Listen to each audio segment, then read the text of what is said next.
Hi, അനൈഡ here. ഞാൻ ഇന്നൊരു ചെറിയ എക്സ്പീരിയൻസ് നിങ്ങളായിട്ട് ഷെയർ ചെയ്യാമെന്ന് വിചാരിച്ച് വന്നത് കേട്ടോ.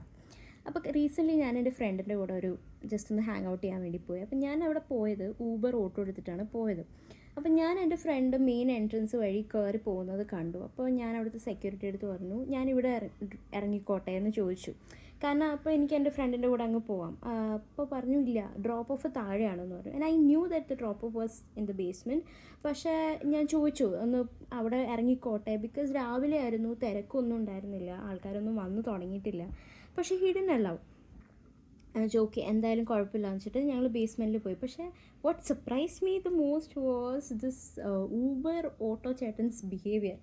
അയ്യോ, ഈ ചേട്ടൻ എന്നെ മമ്മീനെ അങ്ങ് ഷൗട്ട് ചെയ്യാൻ തുടങ്ങി. പറഞ്ഞു, നിങ്ങൾ എന്തിനാണ് മറ്റുള്ളവരെ പണി കളയാൻ നിൽക്കുന്നത്? അവർക്ക് തന്ന ഇൻസ്ട്രക്ഷൻസ് അനുസരിച്ചിട്ടല്ലേ അവർക്ക് ചെയ്യാൻ പറ്റുള്ളൂ. എന്തിനാണ് ഇത്രയും ഈ ചെറിയ കാര്യത്തിനൊക്കെ കിടന്ന് ഷൗട്ട് ചെയ്യണമെന്ന് ചോദിച്ചു.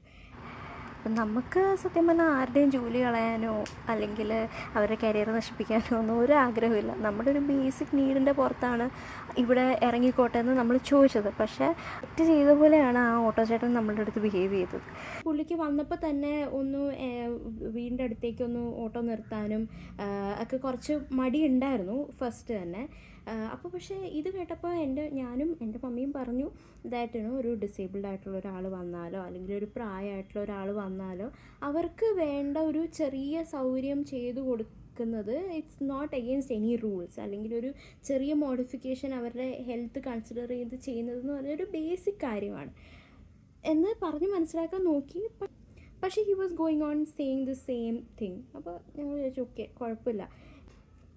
അപ്പോൾ നിങ്ങൾ വിചാരിക്കുന്നുണ്ട് ഇതൊക്കെ എന്ത് സില്ലി കാര്യങ്ങളാണ്, എന്തിനാണ് ഇതൊക്കെ ഇവിടെ വന്ന് പറയുന്നത്? പറയുന്നവരങ്ങനെ പലതും പറയും, എന്തിനാണ് ഇതൊക്കെ കേൾക്കുന്നത് അല്ലെങ്കിൽ ഇത് എഫക്റ്റഡ് ആവുന്നത് എന്തിനാണെന്ന് ചോദിക്കുന്നുണ്ട്. ശരിയാണ്, കാരണം ഞാനിപ്പോൾ ഇവിടെ വന്ന് സംസാരിക്കാനുള്ള ഒരു കോൺഫിഡൻസ് ഒക്കെ എനിക്ക് കിട്ടിയത് തന്നെ പല നെഗറ്റീവ് കാര്യങ്ങളും കേട്ടിട്ടും അതൊന്നും മൈൻഡ് ചെയ്യാതെ ഉള്ളിലോട്ട് എടുക്കാത്തത് കൊണ്ടൊക്കെ തന്നെയാണ്.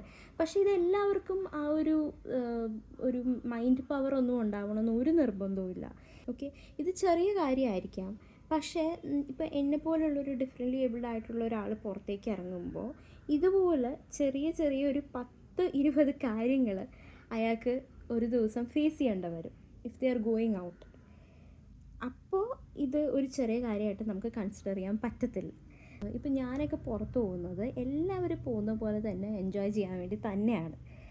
ഫ്രണ്ട്സിൻ്റെ കൂടെ ഹാങ് ഔട്ട് ചെയ്ത് സംസാരിച്ച് അടിച്ചു പൊളിക്കാൻ തന്നെയാണ് പോകുന്നത്.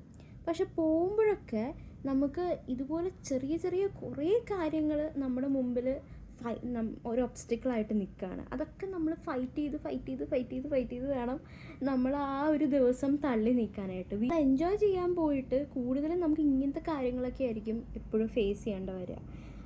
അപ്പോൾ എനിക്ക് ആസ് എ പേഴ്സൺ എന്നെ ഇത് അങ്ങനെ വലുതായിട്ട് എഫക്റ്റ് ചെയ്യാറോ അല്ലെങ്കിൽ ഞാനത് ആലോചിച്ച് വിഷമിക്കാറോ ഒന്നുമില്ല.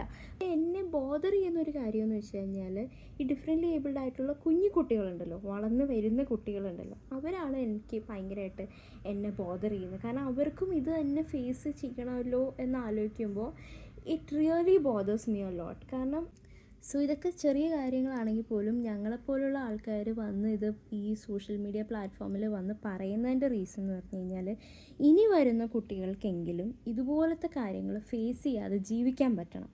കുറച്ചെങ്കിലും അവരുടെ ലൈഫ് ഈസി ആകാനായിട്ടാണ് ഞങ്ങളെപ്പോലുള്ള ആൾക്കാർ ശ്രമിക്കുന്നത്. കാരണം നമുക്കൊരിക്കലും ആഗ്രഹം ഉണ്ടാവില്ല നമ്മൾ കടന്നു വന്ന അത്രയും ഡിഫിക്കൽട്ടായിട്ടുള്ള വഴി കൂടെ ഇനിയുമുള്ള ആൾക്കാർ കടന്നു പോകണം എന്നുള്ളത്. അതുകൊണ്ടാണ് ഇതുപോലുള്ള ചെറിയ കാര്യങ്ങൾ സോഷ്യൽ മീഡിയയിൽ വന്ന് പറയുന്നത്. അപ്പോൾ കുറേ ആൾക്കാർ കമൻറ്റ് ചെയ്യും ദാറ്റ് ഇതൊക്കെ ചെറിയ കാര്യങ്ങളാണ്, നിങ്ങളിത് വലിയ കാര്യമാക്കുകയാണ് എന്നൊക്കെ പറഞ്ഞിട്ട്.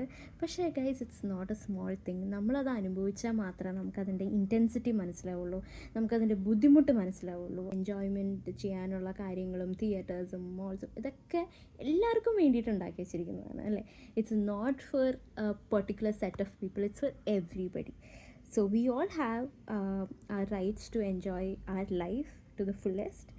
So അതിനെ സപ്പോർട്ട് ചെയ്തില്ലെങ്കിലും അതിനെ ഡിസ്കറേജ് ചെയ്യാതിരിക്കുക, right? So yeah, thank you, that's it.